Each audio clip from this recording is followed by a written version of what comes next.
할렐루야. 사순절 갈보리 기도에 오신 모든 성도님들의 삶 가운데 하나님의 은혜와 평강이 함께 하시기를 간절히 축원합니다. 오늘 말씀의 제목은 시련의 자리입니다. 시련의 자리입니다. 구원의 삶을 살아가는 성도들도 신앙과 또 세상의 방법 가운데 고민하고 갈등할 때가 있습니다. 우리는 이러한 고민과 갈등을 신앙의 장애물이라고 하기도 하고 또 때로는 시험이나 또 유혹이라고 할 때도 있습니다. 단어들의 뜻을 자세히 살펴보면 단어들마다 약간씩 의미와 또 차이가 있겠지만 이러한 것들이 우리에게 시련으로 다가올 때가 있습니다. 시련이란 겪기 어려운 단련이나 또 고비를 말합니다. 그러나 장애물 경기에서도 허들을 하나씩 넘을 때마다 결승점에 가까이 가는 것처럼 우리에게 다가오는 시련을 하나씩 넘어갈 때마다 신앙의 종착지에 점점 더 가까워지는 줄로 믿습니다. 그러기에 혹시 여러 가지 유혹과 또 시험을 만나 시련의 시기를 지나고 계시다면 또는 지금 내가 있는 자리가 시련의 자리라면 낙심하고 절망하는 것이 아니라 이 모든 과정 후에 있을 하나님의 예비하심과 또 축복을 바라보며 승리하는 우리 모두가 되시기를 간절히 축원합니다. 특별히 오늘 성경 말씀에서는 세례를 받으신 예수님께서 성령으로 이끌려 광야로 가시는 모습이 기록되어 있습니다. 그런데 광야로 가신 목적이 마귀에게 시험을 받으러 가셨다고 나와 있습니다. 왜 시험을 받기 위해 광야로 가셨을까요? 예수님께서 사시던 당시에는 이스라엘에 특별히 학교라는 것이 없었습니다. 회당이 학교의 기능을 다했습니다. 그래서 아이들이 글을 읽을 나이쯤이 되면은 모두 회당에 가서 토라, 모세 오경을 읽으면서 글도 배우고 또 하나님의 말씀도 배웠습니다. 그리고 그들이 한 10살쯤 되면 정말 똑똑한 아이 한 10% 정도만을 남겨두고 모두 집으로 돌려보내서 집안일을 돕게 했습니다. 그리고 그 남은 10%의 아이들에게는 토라를 읽을 뿐만 아니라 그 토라를 다 외우도록 훈련을 시켰습니다. 그리고 한 3, 4년이 지났을 때 또 그 아이들 중에서 10%만을 남기고 모두 집으로 돌려보냈습니다. 이 남은 10%는 정말 최고 중에 최고인 아이들, 이스라엘의 미래를 이끌어갈 가장 총명한 자들이었습니다. 이들에게는 모세 오경뿐만 아니라 성경 전체를 다 외우도록 했습니다. 그리고 또 몇 년이 지난 후에는 그 남은 아이들 중에 가장 뛰어난 아이 한 명을 뽑아서 랍비가 자신의 제자로 삼았습니다. 랍비는 이제 자신의 제자에게 성경을 외울 뿐만 아니라 해석하는 사람이 되도록 말씀을 가르치고 또 연구하게 하며 자신이 갖고 있는 모든 지식과 지혜를 이 제자에게 넘겨주었습니다. 그리고 랍비가 되는 마지막 관문이 바로 광야로 가는 것이었습니다. 적게는 20일, 길게는 40일 동안 그곳에 머물면서 여러 가지 훈련 가운데 승리하고 돌아오면 그 사람을 새로운 랍비로 인정하고 모든 시련을 이겨낸 사람으로 인정하였던 것입니다. 예수님도 이 세상을 구원하는 사역을 본격적으로 시작하시기 전에 가신 곳이 바로 광야였습니다. 그것도 그냥 광야가 아니라 마귀가 시험하고자 기다리고 있던 광야였습니다. 예수님께서는 이곳에서 3가지의 시험을 받으시고 그것을 모두 말씀으로 물리치십니다. 우리가 오늘 말씀을 통해서 시련을 이겨내신 예수님을 바라보며 우리도 세상에서 여러 가지 시련과 어려움을 만날 때마다 하나님의 말씀으로 승리하여야 할 줄로 믿습니다. 이 시간 예수님께서 받으셨던 3가지 시험에 대해서 생각해보며 기도의 제목을 얻고자 합니다. 첫 번째는 광야는 통과할 곳이지 머무를 곳이 아닙니다. 광야는 통과할 곳이지 머무를 곳이 아닙니다. 말씀드린 대로 광야는 이스라엘 민족에게 버려진 곳이고 또 어려운 곳이고 황폐한 곳입니다.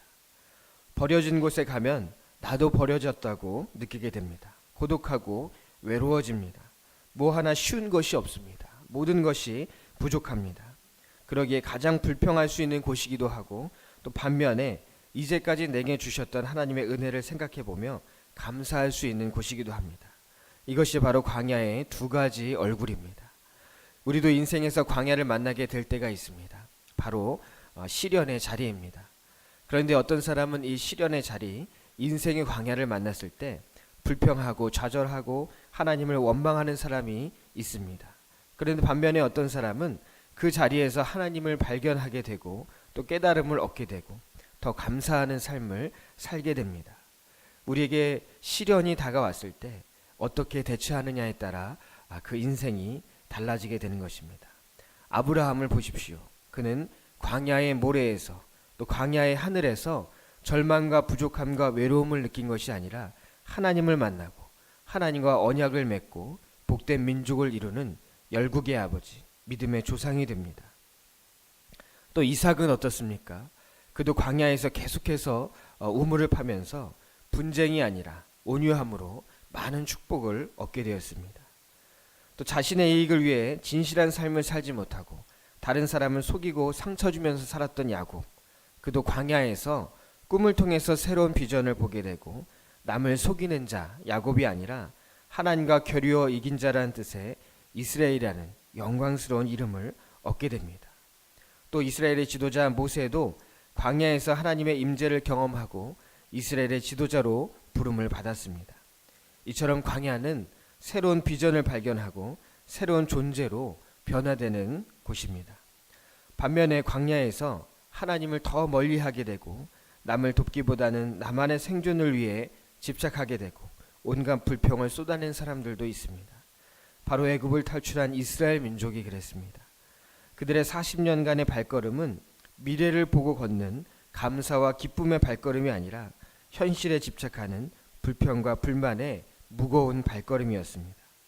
그러나 하나님께서 그들에게 광야를 허락하신 이유는 애굽에서 살던 노예 백성이 이 거룩한 하나님의 백성이 되기 위해서 하나의 정화의 과정 중에 훈련의 과정 중에 하나였던 것입니다. 하나님은 이스라엘 민족이 광야에 머물게 하시기 위해서 광야를 허락하신 것이 아닙니다. 광야를 통과해 약속의 땅 가나안에 들어가도록 훈련시키기 위해서 광야를 허락하신 것이라는 것입니다. 예수님께서 광야에 가신 이유도 같은 이유입니다. 40일간의 광야 체험을 통해서 예수님은 구원을 선포하시는 복된 사역을 준비하셨습니다. 그러므로 광야는 통과할 곳이지 머무를 곳이 아닙니다. 우리에게 광야와 같은 시련이 다가온다면 그 자리는 생존을 위해서 주저앉고 현실을 바라보며 낙심하는 그러한 곳이 아니라 새로운 기회, 새로운 비전을 주시는 하나님을 바라보며 기대하고 준비할 새로운 자리라는 것입니다. 이처럼 광야는 전환의 장소입니다. 우리가 흔히 인생에서 만나게 되는 시련을 위기를 만났다라고 합니다. 위기. 그런데 이런 위기란 위험과 기회를 말합니다. 위험하기도 하지만 그 안에 새로운 기회도 있다는 것입니다. 혹시 시련 가운데 계십니까? 위험을 바라보는 것이 아니라 우리에게 허락하신 하나님의 새로운 기회를 바라보며 승리하시기를 바랍니다. 인생의 광야에 이러한 시련의 장소에 주저앉는 것이 아니라 하나님을 바라봄으로 승리하는 우리 모두가 되기를 간절히 축원합니다. 두 번째는 시련의 자리에서는 우선순위를 바로 해야 합니다. 시련의 자리에서는 우선순위를 바로 해야 합니다. 시련의 자리를 통과하기 위해서는 이처럼 이 우선순위를 바로 해야 하는데 모든 것이 풍족하고 여유로울 때는 문제되지 않던 것들도 위기의 순간 또 시련의 순간에는 문제가 될 때가 있습니다. 예수님께서 시험을 받기 위해 광야에 가셨을 때 광야는 모든 것이 부족하고 또 열악한 상황이었습니다. 이런 곳에서는 육체적으로도 지치게 되고 정신적으로도 피폐해집니다. 40일 동안 금식을 하고 육체적으로 피곤함 가운데 있는 예수님도 매우 연약하고 또 피곤한 상태였습니다. 그런데 그때 마귀는 예수님에게 세 가지 유혹을 하게 됩니다. 첫 번째는 돌들로 떡덩이가 되게 하라는 유혹이었습니다. 이것은 단순히 배고픔을 채우라는 유혹이 아닙니다. 하나님께서 부여하신 사물의 본래 가치와 본질을 이기적인 목적을 이루기 위해 변화시키라는 것입니다. 하나님께서 창조하신 모든 것에는 저마다의 목적과 가치가 있습니다. 돌은 돌대로, 떡은 떡대로 다른 목적과 가치가 있다는 것입니다. 그런데 이 첫 번째 유혹은 그 본래의 목적과 가치를 바꾸라는 것이었습니다. 우리에게도 이러한 유혹이 찾아올 때가 있습니다. 자신의 이익만을 생각하며 하나님께서 내게 허락하신 것들을 임의대로 사용합니다. 하나님께서 허락하신 관계를 이기적인 목적으로, 또 물질도 이기적으로, 시간도 이기적으로, 하나님께서 주신 자녀들도 이기적으로 생각할 때가 있습니다. 하나님께서 내게 주신 목적이 아니라 내 이익을 채우는 수단으로 삼을 때가 있다는 것입니다. 돌들로 떡덩이가 되게 하는 유혹, 이것은 예수님만 받으신 유혹이 아닙니다. 우리도 매일처럼 받는 유혹입니다. 이러한 유혹에 예수님은 사람이 떡으로만 살 것이 아니요 하나님의 입으로부터 나오는 모든 말씀으로 살 것이라 라고 말씀하셨습니다. 예수님의 우선순위는 지금 당장의 배고픔, 당장 내 이익을 위해 하나님께서 주신 가치를 변화시키는 것이 아니라 하나님께서 주신 본래 가치와 목적을 생각하며 하나님의 말씀대로 사는 것이었습니다. 이처럼 우리도 세상 가운데 만나는 많은 유혹들 중에서 그것을 내 이익대로 사용하는 것이 아니라 하나님의 참된 뜻을 날마다 생각하는 우리 모두가 되어야 할 줄로 믿습니다. 두 번째 유혹은 높은 성전 꼭대기에서 올라가 뛰어내리라는 것이었습니다. 만약 뛰어내린다면 하나님께서 그의 사자들을 명하여 다치지 않도록 받쳐주지 않겠냐는 것이었습니다. 하나님의 능력으로 인해서 사람들로부터 명예와 존귀와 영광을 받으라는 것이었습니다. 그런데 이 유혹에는 예수님께서 이 땅에 오신 목적을 변질시키고 있습니다. 예수님은 이 땅에 영광을 받기 위해 오신 것이 아니라 인류를 구원하기 위해서 오셨습니다. 이처럼 우리도 하나님께서 우리를 창조하신 목적을 잊고 명예를 위해서, 영광을 위해서 살아갈 때가 있습니다. 때로는 그것을 위해 하나님의 능력을 이용할 때도 있습니다. 그런데 우리는 우리의 영광을 위해서 지음받은 것이 아니라 하나님의 영광을 위해서 지음받은 줄로 믿습니다. 우리가 먼저 하나님을 위해서 살면 하나님께서 우리들을 은혜와 또 영광의 자리로 인도하십니다. 우리가 스스로 영광을 받기 위해 애쓸 필요가 없다는 것입니다. 예수님께서는 주 너의 하나님을 시험하지 말라, 이 마귀의 유혹에 대해서 주 너의 하나님을 시험하지 말라라고 말씀하십니다. 우리 스스로 높아지려 하는 것은 바로 하나님을 시험하는 것입니다. 우리에게 중요한 것은 먼저 하나님께 영광을 돌리는 삶인 줄 믿습니다. 세 번째 유혹은 높은 산으로 가서 천하 만국과 또 그 영광을 예수님께 보여주면서 만일 엎드려 경배하면 이 모든 것을 내게 주리라 라고 유혹합니다. 마귀는 세상적인 헛된 기대와 또 현실을 벗어날 수 있는 여러 가지 방법들을 보여줍니다.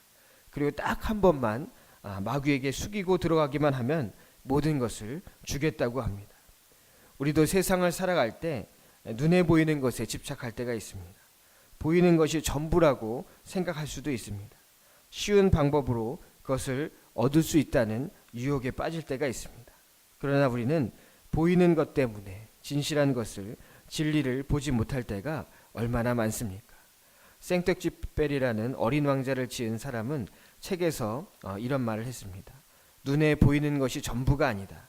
진실은 마음의 눈으로 볼 때에만 보인다. 예수님께서는 이 유혹하는 마귀에게 주 너의 하나님께 경배하고 다만 그를 섬기라. 주 너의 하나님께 경배하고 다만 그를 섬기라 라고 말씀하셨습니다. 보이는 것들을 얻기 위해 세상을 섬기는 것이 아니라 오직 하나님께 경배하고 하나님만을 섬길 때 하나님께서 우리에게 필요한 모든 것을 허락해 주실 줄로 믿습니다. 혹시 여러 가지 유혹과 시련의 자리에 계십니까? 이 시련의 자리는 우선순위를 바로 할 때 통과할 수 있습니다. 눈에 보이는 것, 세상의 여러 가지 유혹에 숙이고 들어가는 것이 아니라 오직 하나님만을, 또 하나님의 말씀을 우리의 우선순위로 삼고 살아갈 때 인생에서 만나게 되는 모든 시련들 가운데서 승리하게 되는 줄로 믿습니다. 세 번째는 시련의 자리를 기억하시기 바랍니다. 시련의 자리를 기억하시기 바랍니다. 이스라엘 백성들에게 광야는 자신들의 부족함을 깨닫는 동시에 하나님의 은혜를 깨닫는 장소였습니다. 예언자들은 이스라엘 백성이 잘못된 길을 갈 때마다 광야로 돌아가라 라고 선포했습니다. 지금도 유대인들은 장막절이라는 것을 지킵니다. 출애굽하여 40년 동안 광야의 생활을 기억하기 위함입니다. 그들은 일주일간 집 마당이나 넓은 들에 천막을 치고 그곳에서 맛없는 음식을 먹으면서 지냅니다. 불편하고 귀찮지만 그것을 기쁨으로 여깁니다. 왜냐하면 그 광야의 시절이 있었기 때문에 지금의 이스라엘이 존재한다는 것을 믿고 있기 때문입니다. 사람들마다 소중하게 생각하는 것이 있습니다. 어떤 어머니는 아이의 베네저고리를 고이 간직하는 분들도 있습니다. 속상할 때마다 자녀들이 여러 가지 힘들게 할 때마다 그 베네저고리를 보면서 아기가 태어났을 때의 기쁨과 감사함을 다시 생각하게 됩니다. 어떤 분은 시집 올 때 어머니가 주신 반지나 목걸이 같은 것들 소중하게 생각하며 그 어머니의 사랑을 기억하고 떠올리는 분들도 있습니다. 또 어떤 분들은 어려웠던 시절 쓰던 물건을 몇십 년 동안 간직하는 분들도 있습니다. 아무리 윤택한 삶을 살더라도 그 어려웠던 시절을 잊지 않고 열심히 살려고 하는 의미 때문입니다. 우리가 통과한 여러 가지 시련의 순간들도 마찬가지입니다. 우리는 그 순간들을 통과했다고 끝나는 것이 아니라 계속해서 기억해야 합니다. 그 순간에도 함께 하셨던 하나님, 그 어려움 가운데서도 우리를 승리할 수 있도록 인도하셨던 하나님을 기억해야 한다는 것입니다. 예수님께서 구원 사역을 행하시기 전 광야에서 시험 받으신 이유, 또 시련의 시간을 가지신 이유가 무엇이겠습니까? 아마도 예수님은 어려움을 당하실 때마다 이 광야 체험을, 이 40일간의 여러 가지 어려웠던 체험을 기억하셨을 것입니다. 40일간 금식하고 줄인 상태, 육체적으로 고통을 느낄 그 순간에도 오직 말씀으로 이 모든 것을 승리하셨던 그 예수님은 그때를 생각하시며 여러 가지 어려움 가운데 늘 하나님의 말씀으로 승리하시며 십자가를 지기까지 늘 마음을 지키실 수 있었던 것입니다. 오늘 우리가 만나게 되는 여러 가지 시련들, 그 시련들을 통해서 하나님은 우리가 더욱더 성숙한 신앙인이 되기를 원하십니다. 또한 그 시련을 통해서 하나님의 뜻을 깨닫고 온전한 하나님의 사람으로 변화되기를 원하고 계십니다. 우리가 시련을 만날 때 오직 하나님을 바라보시기 바랍니다. 오직 하나님을 우리 삶의 최우선 순위로 삼으시기 바랍니다. 그리고 또 그 시련을 통과한 후에도 하나님의 은혜를 감사하며 그 순간 함께 하셨던 하나님, 영원히 우리와 함께 하실 하나님이라는 것을 기대하며 늘 승리하는 우리 모두가 되시기를 간절히 축원합니다. 기도하겠습니다. 사랑이 많으신 하나님 아버지, 하나님의 사랑으로 우리에게 예수 그리스도를 보내주시고 구원의 역사를 이루심을 감사를 드립니다. 사순절의 시기 여러 가지 시련과 또 유혹을 만날 때마다 그때마다 하나님의 말씀을 생각하며 하나님의 도우심을 생각하며 승리할 수 있도록 주님 함께 하시고 역사하여 주시옵소서.